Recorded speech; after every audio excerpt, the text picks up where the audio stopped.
Hello Mike, hello Manu. Salut Flo, salut Manu. On Salut va... Flo, salut Mike. Je suis ravi de vous avoir aujourd'hui. On va parler d'immobilier, d'investissement. C'est ready? Allez. Yes. Let's go. Alors Mike, une question. Comment débuter dans l'immobilier? Est-ce qu'il faudrait avoir un budget limité ou sans apport? Alors actuellement, sans apport, c'est compliqué. C'est plus comme il y a quelques années où on pouvait faire le financement avec 110%. Donc les frais notaires étaient inclus dans le package. Maintenant, les banques ont resserré un peu la vis. Et donc c'est plus compliqué, il faut de l'apport. Et le mieux avant de commencer, comme on en avait discuté, c'est d'abord d'aller voir un courtier ou sa banque pour bien ficeler le projet global. Déjà, si on veut acheter dans l'ancien ou dans le neuf, c'est pas le même dispositif. Par exemple, pour un jeune couple qui débute, qui était locataire, ils peuvent avoir le prêt à taux zéro, le PTZ, qui a été reconduit. Et il y a également d'autres dispositifs. Par exemple, quand c'est pour du neuf, quand le DPE est bien noté, donc on parle de A, B et C, surtout, non, c'est AB de mémoire. Là, vous avez un taux qui est plus intéressant que si vous achetez dans un logement où le DPE est par exemple D. Toutes les banques Non, pas toutes les banques. De mémoire, il y a la Banque Postale, Crédit Agricole qui fait ça. En gros, tu gagnes, par exemple, si le taux il a 3,80, toi, tu auras 0,5 en moins. Ah, ok. Donc, c'est quand même un coup de pouce quand tu cumules ça avec le prêt au zéro et parfois TVA 5,5. Donc, pour les zones en rue où il y a une aide de l'État parce que tu as investi dans un quartier qui est en refonte, entre guillemets, en rénovation urbaine, là, ça peut être des dispositifs que tu peux cumuler qui peuvent être intéressants. Ouais, c'est sûr. Et toi, Manu, qu'est-ce que t'en penses là-dessus? Donc moi, ce que j'en pense déjà pour commencer sans apport, je dirais déjà le sans apport, je préfère distinguer sans apport de sans épargne. Je ne conseille pas sans épargne, hein. Et souvent, il faut quand même un petit apport. Déjà, c'est compliqué avec les banques parce que évidemment, avec les taux actuels et notamment si vous investissez, vous comprenez bien que la banque croit à votre projet, il faut investir vous aussi un petit peu d'argent, c'est Mm. ultra important. Vous ne prêteriez pas de l'argent à quelqu'un qui n'investit pas lui-même dans son projet. C'est sûr. Donc, a priori, en ce moment, il faudra avoir un petit minimum, même si c'est arrivé qu'on fasse du 110%, hein, c'est-à-dire avec frais de notaire et travaux inclus. Et derrière, souvent, soit vous aurez les frais de notaire qui vont vous demander, mais même si vous arrivez à les intégrer dans le prêt, vous aurez les frais de dossier. Combien même vous arrivez à les intégrer dans le prêt, vous aurez le prorata de taxe foncière ou le prorata de charge de copropriété. Donc, sans apport, ça me paraît compliqué. Il y a toujours un petit à mettre. Donc, voilà. Après, derrière, il faut bien définir son projet. Donc, connaître sa capacité d'emprunt. Combien on veut emprunter? Est-ce qu'on veut aller au max ou pas? Et derrière, quel est le projet, la rentabilité? Est-ce qu'on veut faire de l'achat-revente? Est-ce qu'on veut faire de la location? Est-ce qu'on veut faire de la résidence principale et puis revendre quelques années plus tard? Ça à définir. Et toi, par exemple, sur quelle stratégie tu es le plus à l'aise? Moi, sur les stratégies sur lesquelles je suis le plus à l'aise, c'est sur de l'achat locatif sur une durée que j'ai bien définie au préalable. Et derrière, pour revendre avec une plus-value. Certes, la plus-value, on ne peut pas la connaître en avance, mais il faut regarder à l'instant T, est-ce que lorsque je revends, est-ce que je perds des plumes ou pas? Si je ne perds pas de plumes, normalement, ça devrait bien se passer. Le gain absolu, il sera positif puisque vous allez amortir du capital. Et si vous revendez au même prix, vous récupérez le capital amorti. En plus, c'est... Et en général, il a raison parce qu'en général, on gagne de l'argent avec l'immobilier à l'achat. Si on achète bien, en général, on est sur de bons rails. Parce qu'en général, le bien ne va pas trop décoter dans le futur. Donc au départ, c'est pour ça que c'est bien important de négocier ou de savoir où on achète. Si c'est un projet, par exemple, quand c'est du neuf où tout va s'améliorer dans le quartier, il va prendre de la valeur. Ou dans l'ancien, parce qu'on rénove d'une façon certaine. Et du coup, on sait que dans le futur, on pourra revendre plus cher. Et c'est quoi les choses, enfin les critères à bien définir en amont pour être sûr d'avoir une plus-value latente lorsqu'on fait un achat dans ce type-là? Quel type dans le neuf ou dans l'ancien? Les deux, qu'est-ce que tu préfères?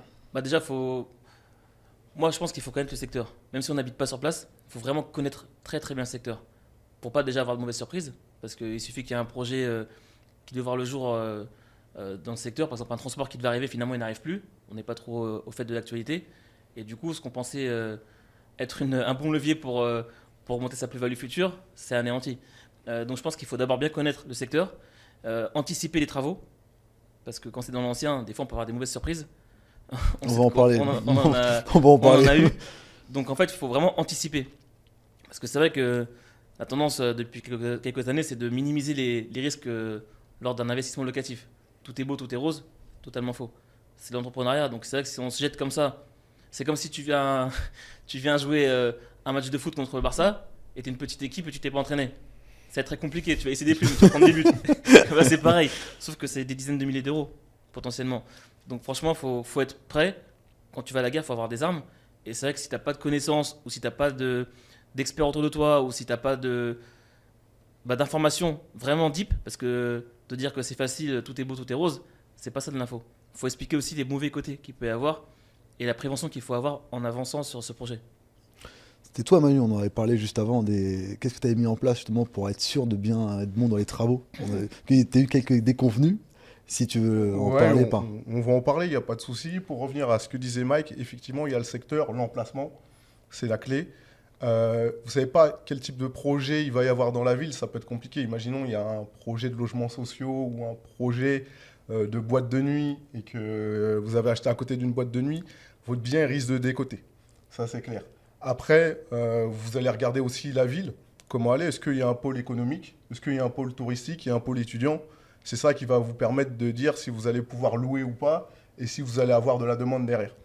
Ensuite, pour la partie travaux, effectivement, il n'y a jamais de... Les travaux, ça ne se passe jamais comme prévu, il faut le savoir. Jamais comme prévu. Jamais comme sûr. prévu. Moi, ce que je conseille de toute manière, c'est de faire un cahier des charges bien précis avec chaque lot. Le lot électricité, le lot peinture, le lot sol, etc. Dans votre cahier des charges, évidemment, vous demandez de respecter tous les DTU, que ce soit DTU, électricité, peinture, sol, plomberie. Ça, vous demandez le détail. Vous mettez un planning de réalisation. Et dans ce cahier des charges, vous demandez également un devis avec le détail des prestations. C'est-à-dire, vous séparez à la fois les fournitures de la main-d'œuvre. Comme ça, vous pourrez regarder si vous pouvez optimiser les coûts de fourniture. Ça, c'est intéressant. Et vous demandez toutes les lignes du devis. Parce que si vous avez un litige, eh ben, qu'est-ce qui fait foi? C'est le devis et le cahier des charges. N'oubliez pas aussi, dans le cahier des charges, de mettre des pénalités de retard. Quand je dis mettre des pénalités de retard, c'est l'artisan, il vous dit il fait les travaux en 4 mois. Vous lui dites 5 mois. À partir de 5 mois, vous mettez des pénalités de retard. Si l'artisan refuse, c'est qu'il sait déjà qu'il va être en retard et qu'il ne va pas bien faire le boulot. Donc déjà, c'est le premier conseil, faire un cahier des charges bien précis. C'est vraiment le premier conseil que je peux donner. Cahier des charges, effectivement. Même avec, des fois, c'est... Oui, c'est vrai. Parce que, moi, j'avais eu le cas, je me souviens, c'est mon premier appartement. Moi, je voulais vraiment déléguer un maximum pour avancer déjà par rapport au boulot quotidien et aussi pour les prochains invests. Et bah, pour le coup, il y a un artisan qui est venu. Moi, j'étais pas sur place.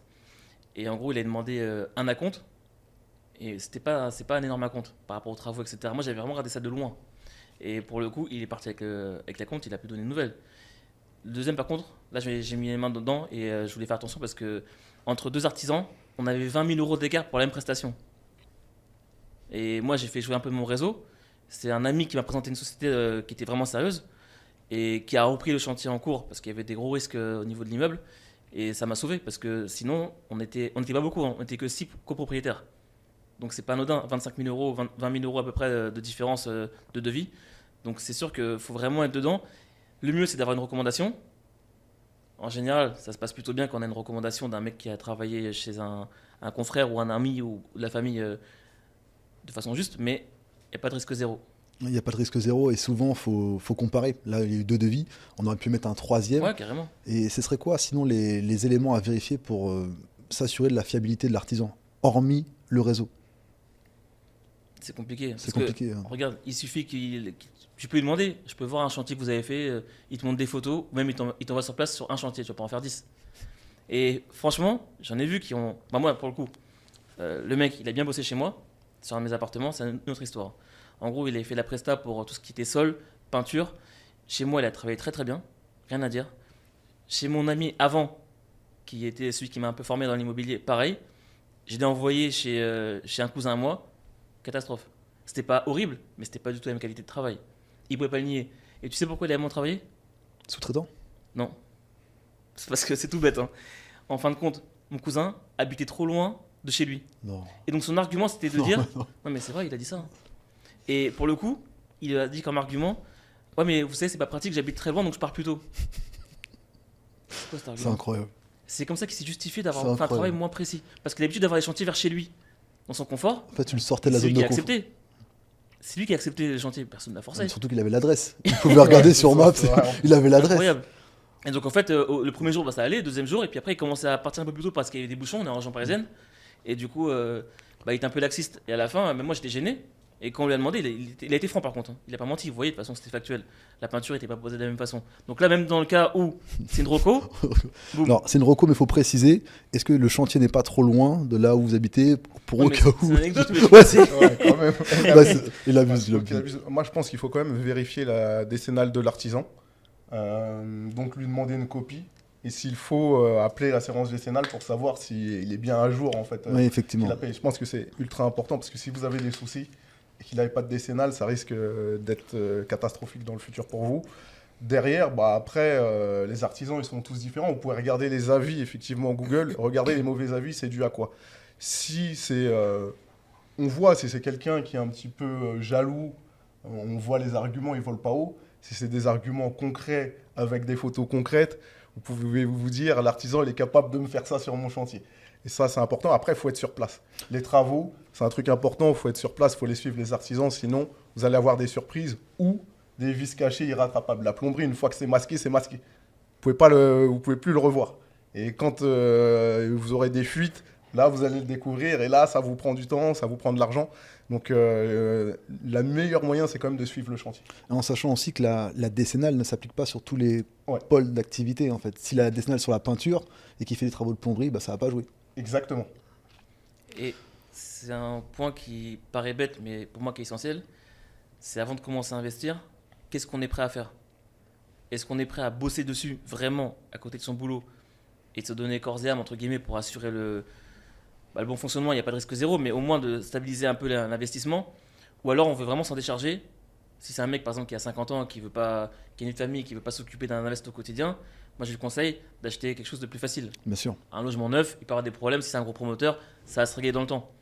Par contre, si c'est un mec qui est un peu fougueux comme nous trois et qui en veut, là il peut monter sur un projet plus risqué. Par contre, il aura plus de temps et de charge à lui-même, quoi. Donc il faut vraiment se comprendre et se connaître. Surtout que quand il y a des travaux comme ça, moi ce que je recommande, c'est surtout d'investir là où c'est pas trop loin de lieu d'habitation. Parce qu'effectivement, si l'artisan, lui, n'a pas pu aller, si c'est à 4 heures, vous n'allez jamais faire 4 heures systématiquement pour s'assurer de l'avancée du dossier. Sauf si on a un parent en qui on a très confiance, par exemple un frère ou un papa, ou etc., qui habite à côté et qui s'y connaît, qui gère tout, là, ok. On peut laisser sinon, piloter. Le côté, j'habite à Marseille, j'achète à Paris, et c'est facile? Non. Non, c'est impossible. C'est impossible. Moi, je le dis, c'est impossible. Il faut suivre les travaux. Il faut suivre les travaux parce que vous allez avoir des surprises. Une fois, un artisan, c'est marrant, mais parce que je suis dans la salle de bain, je lui dis, oui, vous êtes en train de faire quoi là, les travaux? Là, il dit, on est en train de faire la salle de bain, truc. Je suis à l'intérieur, il n'y a personne. Je lui dis, mais attends, pourquoi tu mens? Là, je suis dans l'appartement. Il ne savait pas que j'étais dans l'appartement. Il me dit, ah, quoi, t'es dans l'appartement? Je dis, bah oui, je suis dans l'appartement. Pourquoi tu me dis que t'es en train de faire les travaux, que t'es en train de rien faire? Donc, si vous ne suivez pas vos travaux, c'est compliqué. Il faut aller sur place, il faut aller à l'improviste, voir ce qui se passe sur votre chantier. Et même, tu te rappelles, sur une de tes rénovations, tu m'avais expliqué, tu avais pris tout le matériel en avance. Ouais. Et donc faites attention, c'était la machine à laver, il avait complètement sali, ils avaient mis des... Ouais, ils avaient mis des trucs dessus, ils avaient coupé des trucs dessus, ils m'avaient abîmé la machine à laver alors qu'elle était neuve. J'ai acheté tout le matos en avance. C'est pour ça que les gens, il faut les suivre et il faut mettre des pénalités. Les travaux, c'est vraiment la partie que j'aime pas, mais on en rigole après. C'est la partie la plus dure. Mais j'ai eu des histoires avec les artisans où voilà, ça se règle de façon des fois. C'est bien d'en parler parce que c'est vrai qu'on pourrait tout enjoliver, mais ça rend pas service aux gens. Parce que franchement, moi pour le coup, quand j'ai un pote qui me dit qu'il veut se lancer dedans, c'est pas que je lui fais peur, mais je lui donne les éléments en amont. Comme ça, il sait déjà qu'il va avoir du boulot. C'est pas facile. C'est pas facile. Si tu fais une opération risquée, forcément, tu as du boulot et tu n'as pas de risque zéro. Il faut s'y préparer mentalement. C'est très important de se connaître par rapport à ça. Tout à fait. Tout à fait. J'ai eu même une anecdote. C'était les premiers chantiers que je faisais. Électricité, je vérifie. Déjà, je vois que le tableau, il n'est pas à hauteur réglementaire. Donc, je me dis, il y a un premier problème. Et ensuite, je vois qu'il a branché toutes les prises sur un seul digi. Si vous ne vérifiez pas ça, honnêtement, une fois que tout est fermé, vous lui dites c'est bon, c'est des petits trucs, c'est bête, hein, mais à vérifier. Si vous n'y connaissez pas et vous avez un doute, faites appel à un électricien, vous dites voilà, j'ai un doute sur ça, et il vous dira, par contre, il va vous faire un devis, par contre, dites-lui de vous montrer les anomalies, pour que vous compreniez c'est quoi les anomalies. Et là, c'est un moyen un peu de se prémunir des travaux qui auraient été mal faits.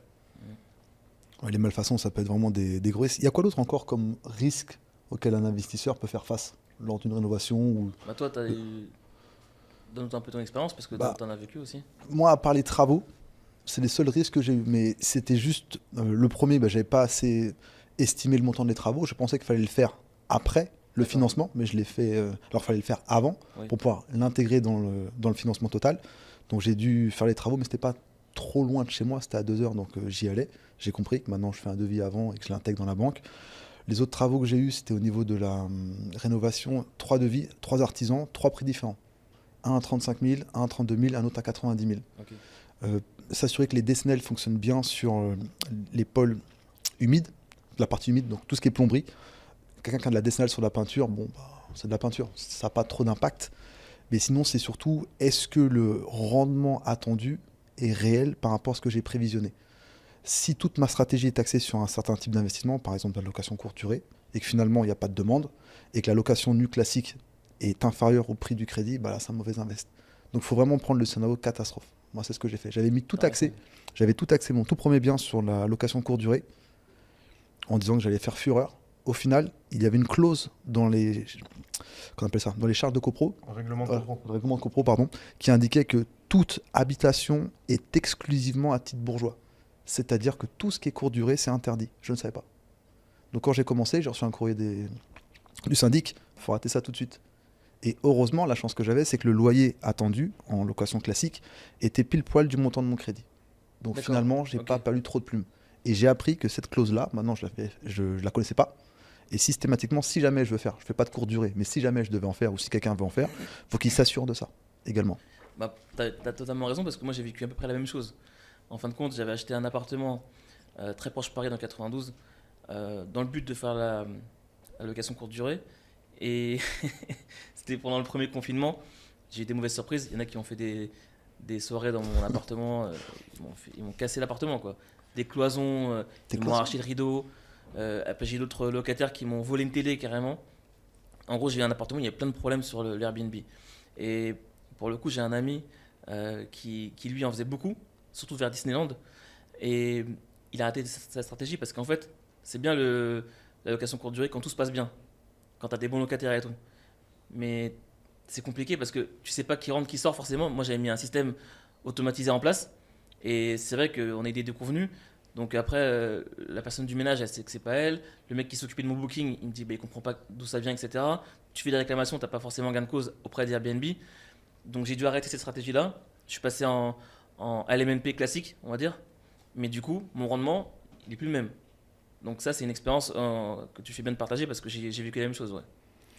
Ouais, tu fais bien d'en parler, le règlement de copro, donc que ce soit à courte durée ou la colocation, des fois c'est interdit, hein, la colocation dans les règlements de copro.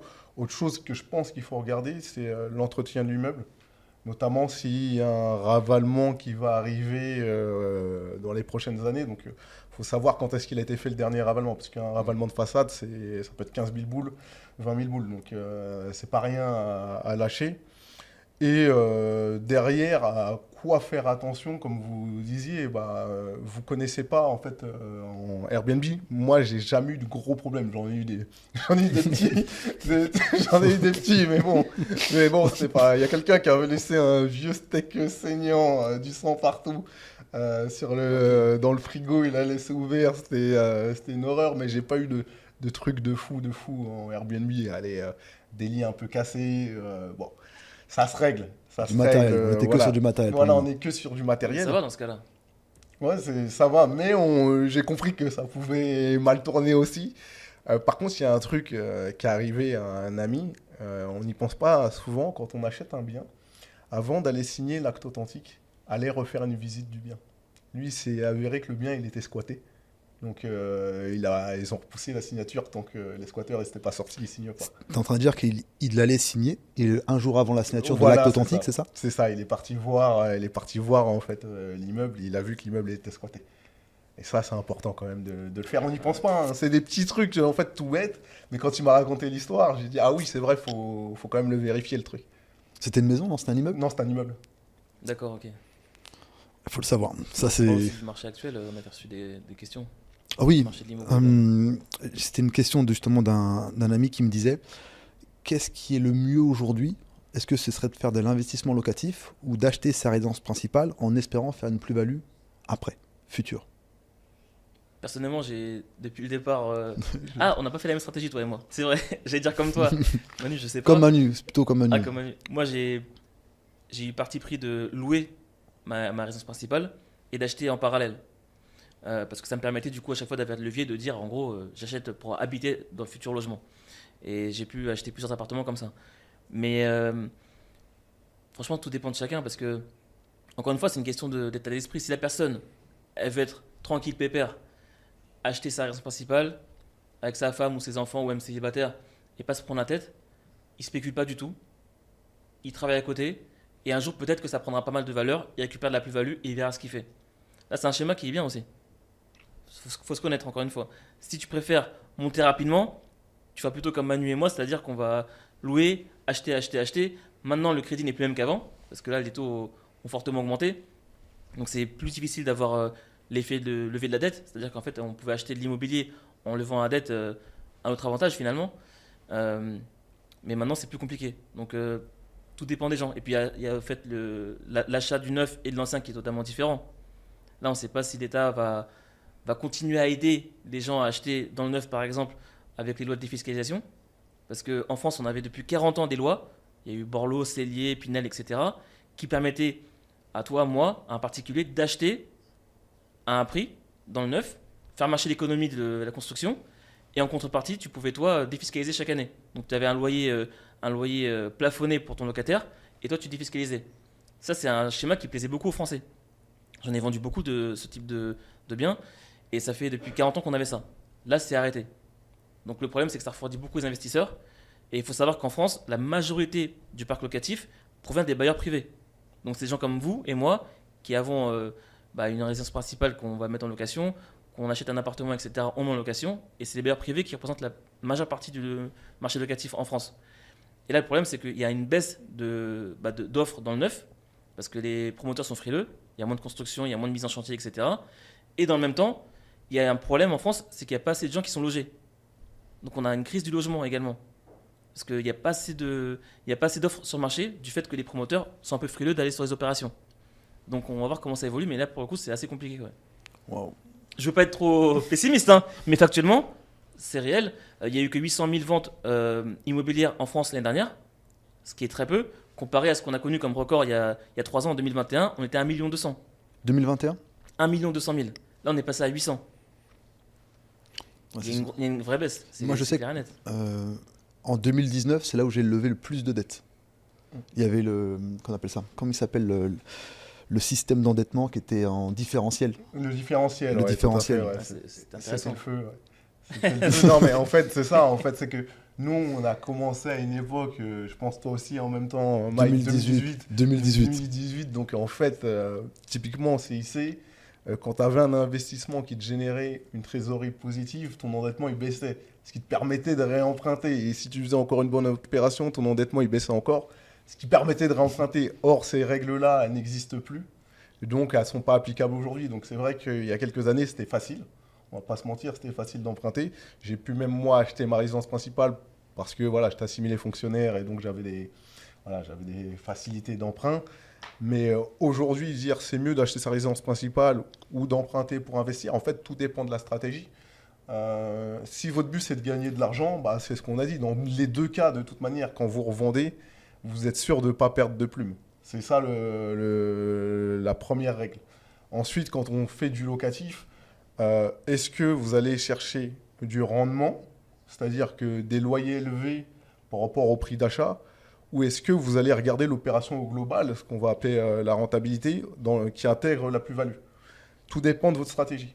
Pour moi, il faut avoir une bonne rentabilité. Il faut avoir une bonne rentabilité et se dire quel est mon gain absolu. J'ai gagné tant par le cash flow, gagné tant par l'endettement et j'ai gagné tant par la plus-value. Voilà. C'est que des maths. C'est que des maths. C'est ça.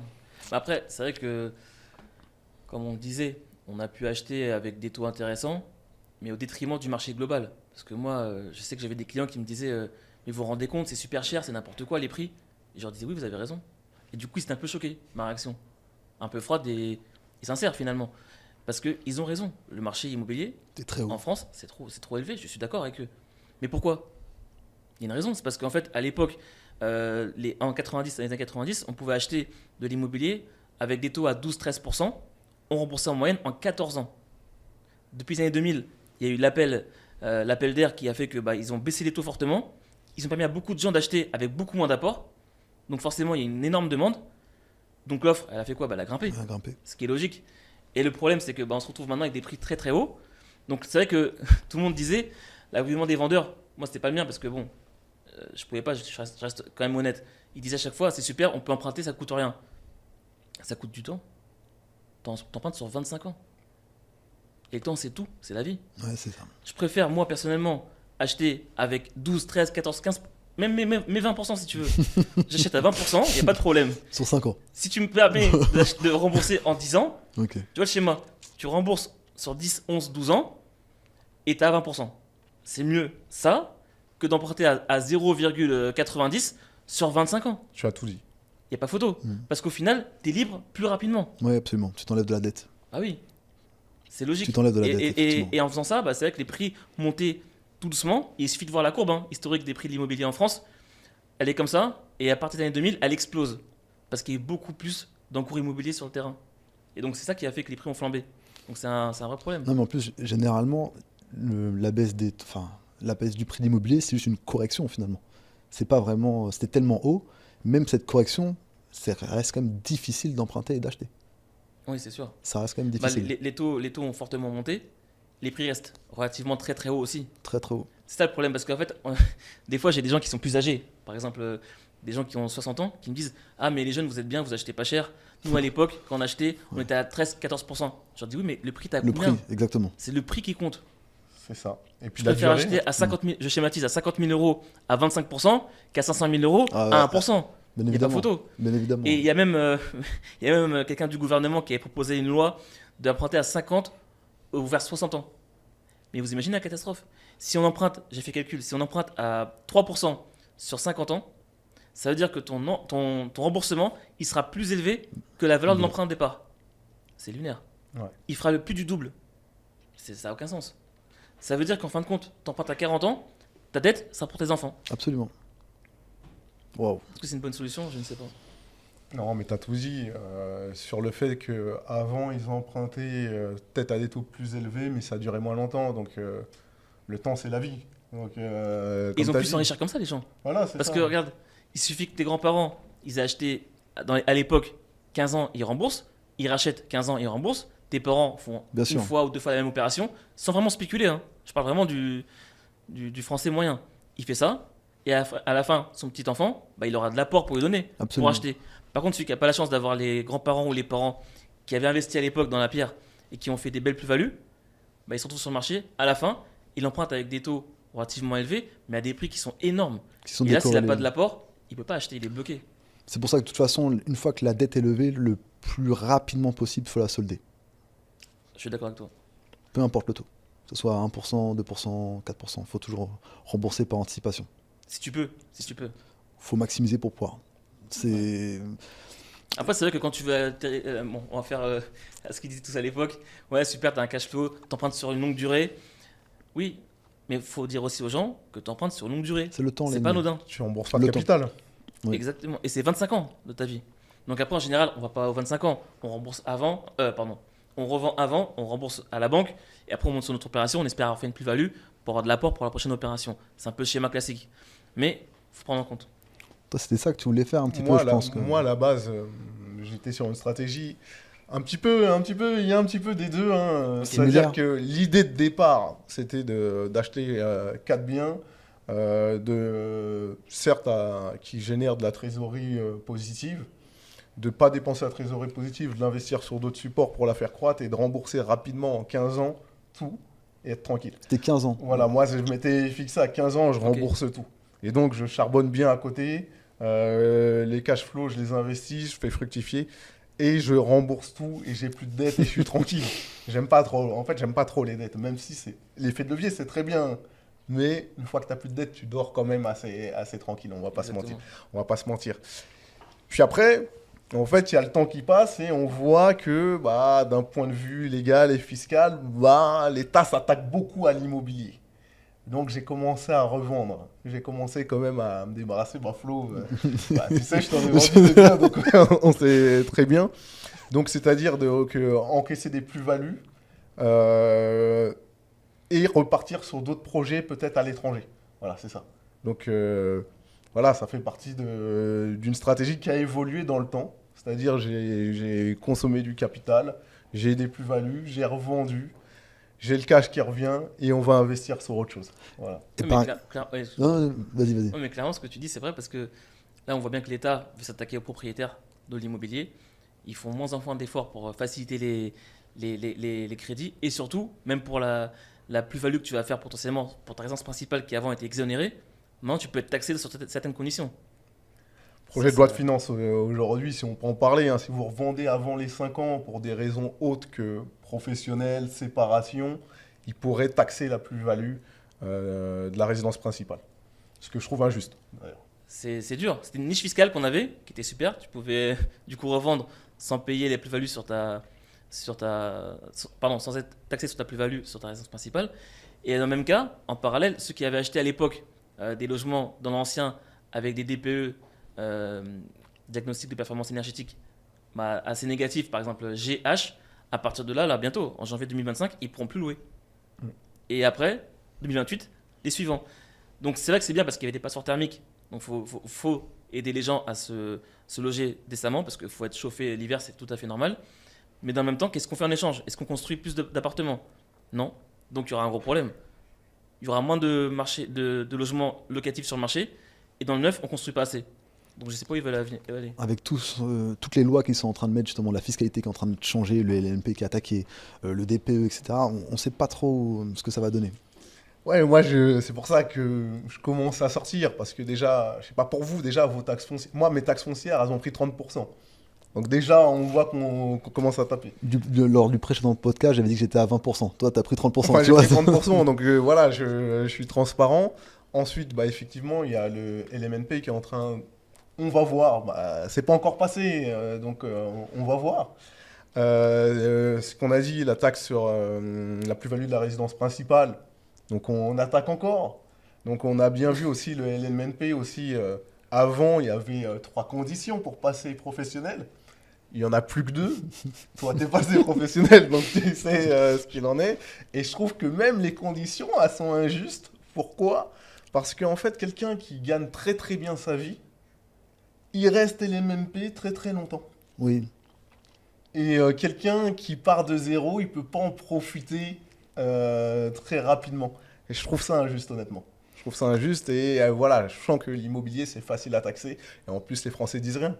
Donc à partir du moment où les personnes ne disent rien, ils vont continuer. Et pas de raison. Je crois qu'il y a 35% de Français qui sont propriétaires actuellement.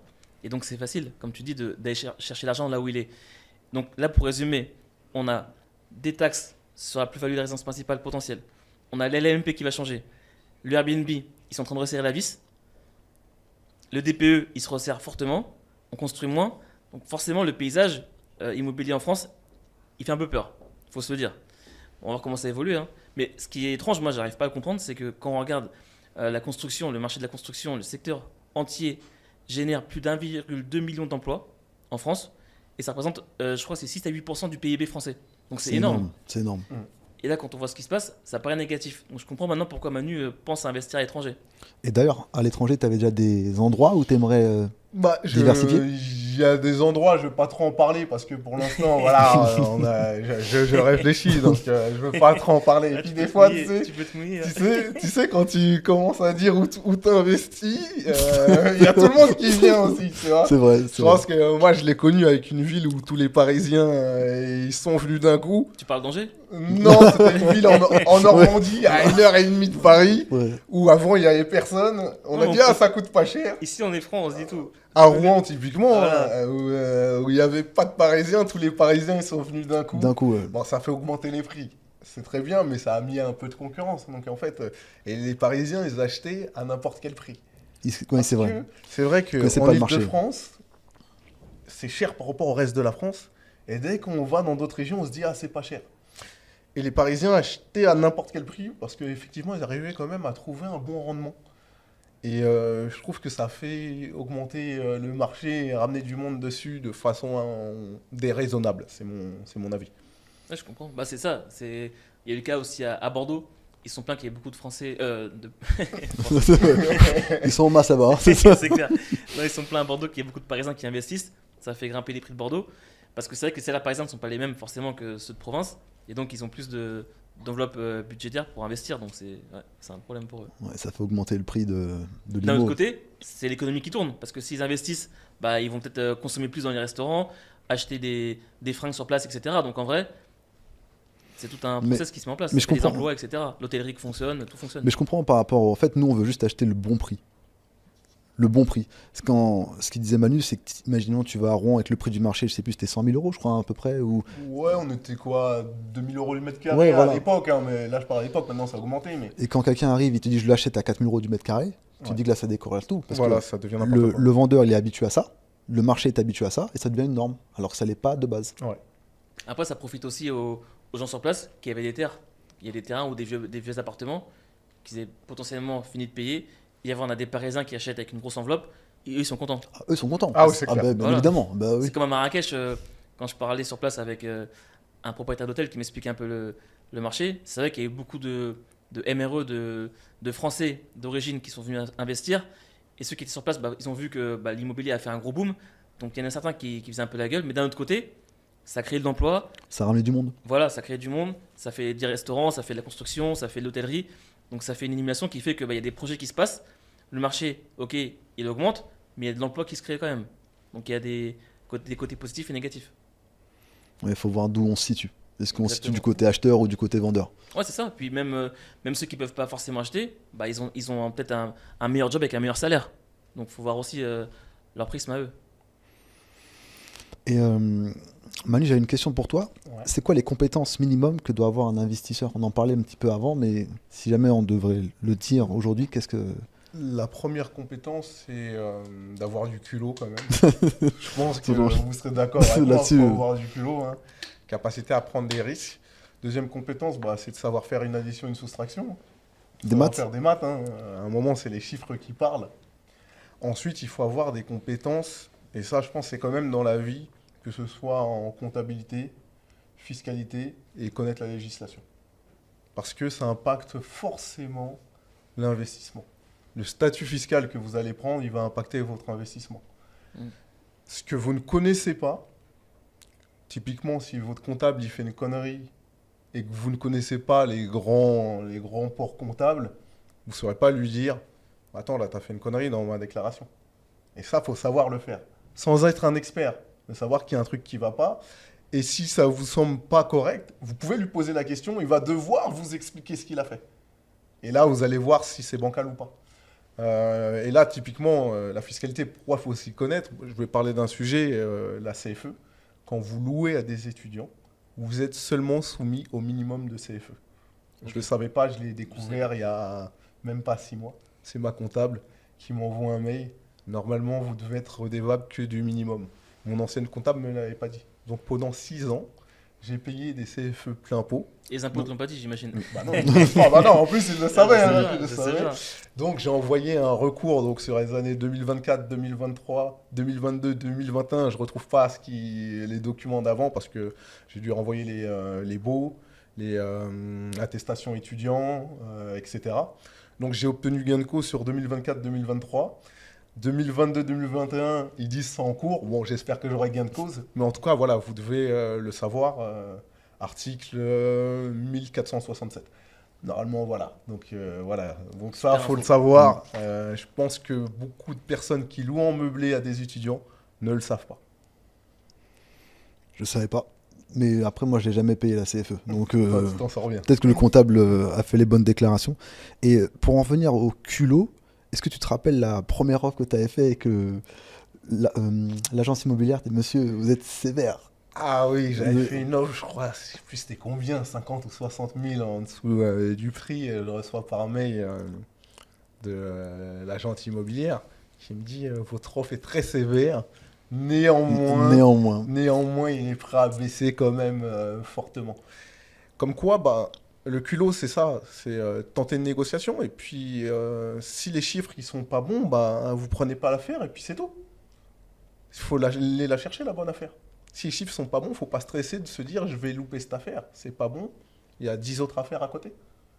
C'est vrai que C'est très important. intéressant, même toi pour ta première opération, t'étais pas trop dans l'émotionnel. Je crois que quand t'avais acheté, t'avais fait des offres et t'étais pas non plus attaché au bien. La première, pas du tout. J'étais Pas pas du dans tout. l'émotionnel, par contre, la deuxième, oui. Parce que- en fait, j'explique. En gros, la première, j'étais sûr de moi parce que je connaissais bien le secteur. Et donc, C'était quel type de stratégie? c'était pour faire location meublée. Ok. Location meublée, je connaissais bien le secteur, j'achetais pas cher. Je savais que Maison Alfort était en plein boom, donc j'avais confiance en la ville. C'est une ville sûre, stable politiquement, il n'y a pas trop de virements de gauche à droite, etc. Parce que c'est intéressant aussi de le dire. Regardez aussi sur les politiques de la commune. Par exemple, j'ai vu le cas à Champigny. C'était communiste pendant des années. C'est passé à droite. Il y a eu un appel d'air, tous les promoteurs sont venus. Donc forcément, les résidences ont été beaucoup plus belles, les prix ont monté, etc. Donc ça peut être intéressant d'investir dans des villes comme ça. Mais après, on n'est pas à l'abri que ça revienne en arrière. Donc ça veut dire que si c'est passé à droite et que demain, il y a un changement politique et on passe à gauche-gauche, ils peuvent mettre des loyers encadrés que tu n'avais pas anticipé avant. Ok. Donc c'est pas pareil. C'est Et ça, faut le rétroactif. prendre en compte. Ça faut le dire, hein. Les communistes, voilà, on sait Ah que, ouais, voilà. parce que c'est pas eux qui font des cadeaux pour les gens, hein. Attention, même pour les propriétaires et aussi pour les gens qui sont sur place.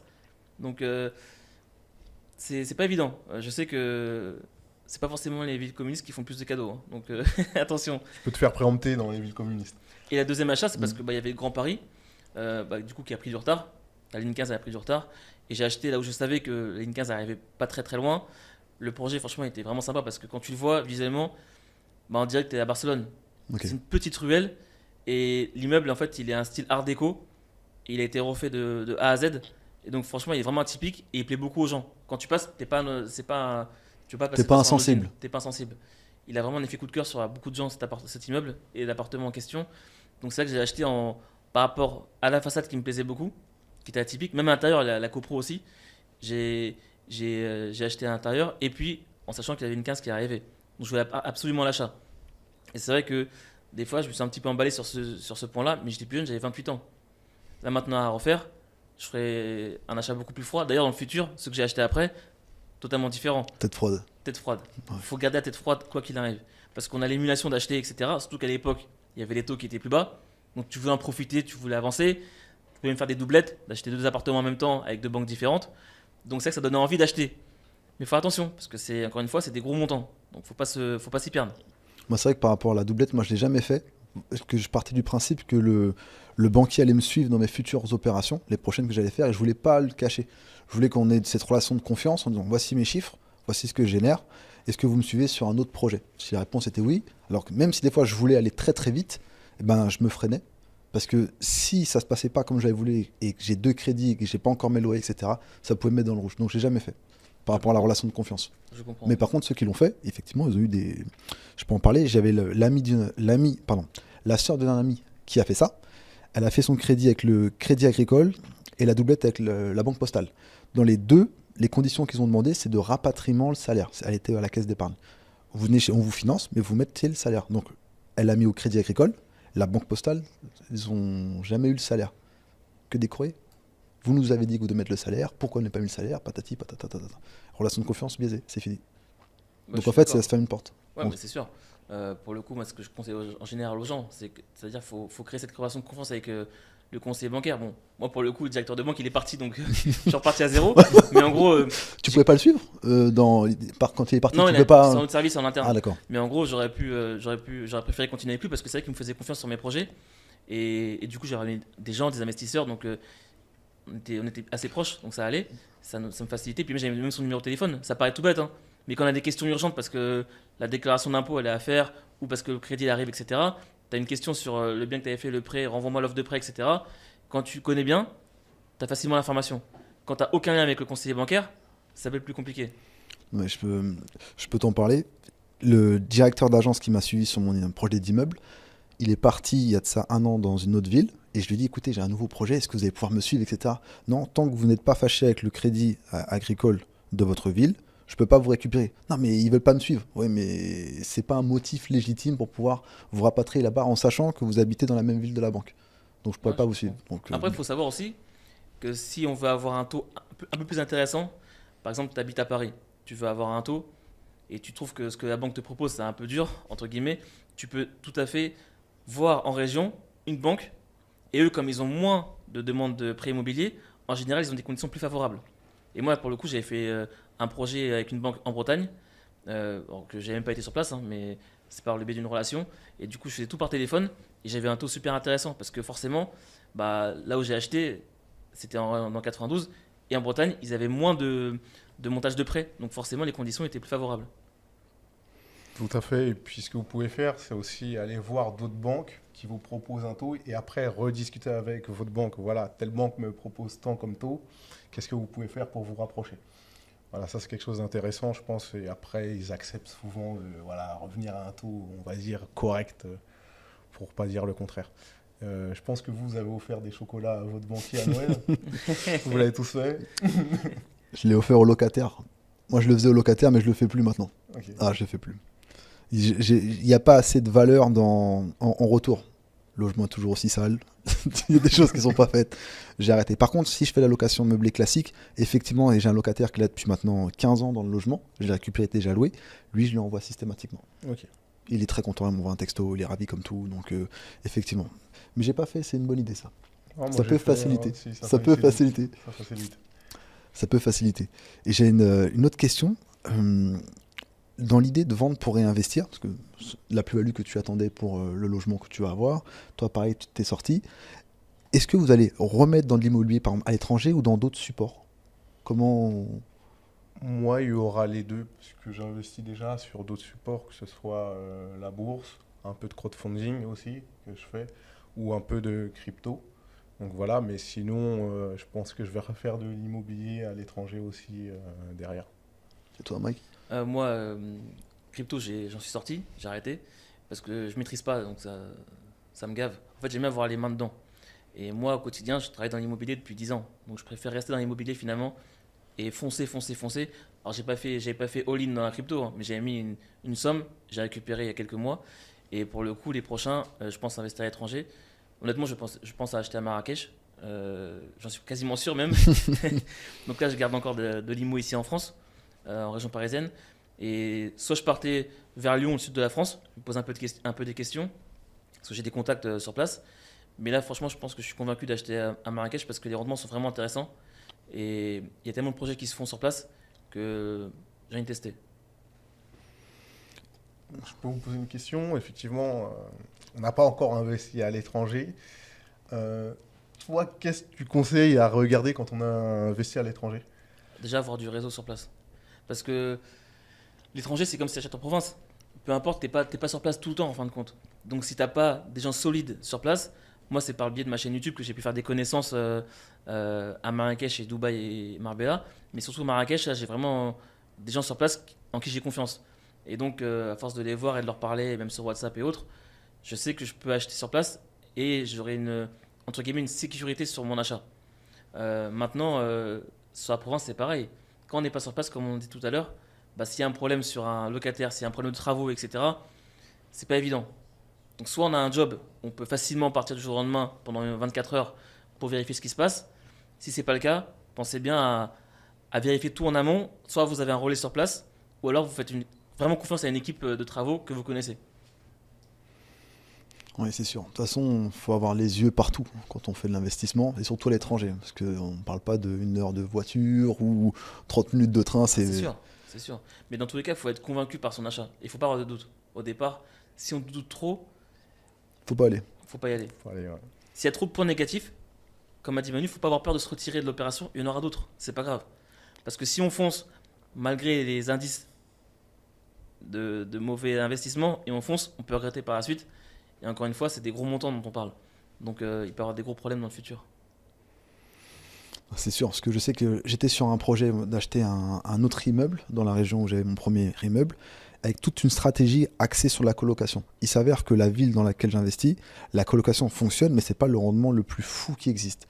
Donc je me dis, faire une dernière opération sur un immeuble où la colocation n'est pas forcément la plus optimale, ça serait peut-être me mettre une balle dans le pied. Donc je suis sorti. Parce que là, je voulais faire vraiment un gros truc. J'ai dit non, je préfère sortir parce que les maths, quand tout est favorable, c'est beau, mais si jamais c'était pas assez favorable, je perds des billes. Donc ça m'intéressait pas.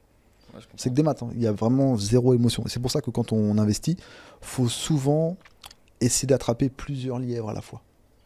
Pour pas être détaché. Pour être au contraire, totalement détaché. Si on l'a attrapé, c'est bien. Si on l'a pas, c'est pas grave, il y a un autre. Et si on en a deux, c'est encore mieux parce qu'on peut mieux négocier. On n'est pas attaché émotionnellement.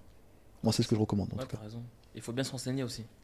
Comme on disait sur les projets futurs de la ville, par exemple, si on ne sait pas, mais qu'à 1 km, il y a une prison qui va avoir le jour, bah, le prix de l'immobilier peut baisser. Parce qu'il y a plein de propriétaires qui peuvent vendre d'un coup, du coup le prix baisse, etc. Donc il faut vraiment tout anticiper, se renseigner, être curieux, poser beaucoup de questions. Maintenant, on a pas mal d'outils avec Google, etc. Mais il ne faut pas hésiter à se renseigner. Franchement, parce que on dit sur YouTube, on peut faire rêver beaucoup de gens. Nous, c'est pas notre cas, on préfère être sincère, c'est notre démarche. Néanmoins, si on dit que tout est facile, c'est faux parce Non, que c'est faux, c'est faux. les gens vont avoir des déconvenus. Donc il faut vraiment se renseigner, faire chose carrée, approfondir la recherche. Comme on le disait par rapport aux travaux, être sûr, quasi sûr de l'efficacité de l'entreprise. Et après, bon, bah, dès qu'on est parti, on se lance, hein, et puis c'est bon. Voilà, c'est ça, c'est des chiffres qui sont mis dans un cadre. C'est-à-dire, les chiffres, ils peuvent être bons sur le papier, il faut regarder dans le cadre si ça s'applique vraiment. Vous voulez faire de la colocation, est-ce que la colocation, ça fonctionne? Vous voulez Effectivement. faire du Airbnb, est-ce que ça fonctionne dans cette ville? Est-ce que c'est autorisé? Est-ce que... Exactement. Voilà, il faut regarder dans quel cadre on travaille. Et effectivement, faire du mobilier, un, c'est pas facile. Deux, c'est prenant. Ceux qui pensent que c'est vraiment passif, c'est faux. C'est faux. C'est faux, je dis. Si vous voulez que ce soit vraiment passif, il n'y aura pas de rendement ou des problèmes. Des problèmes. Si on veut que ce soit passif, il faut être blindé. Ouais. Si tu es blindé, tu as un locataire qui ne paye pas, pendant 6 mois, tu n'es pas concerné, tu t'en fous.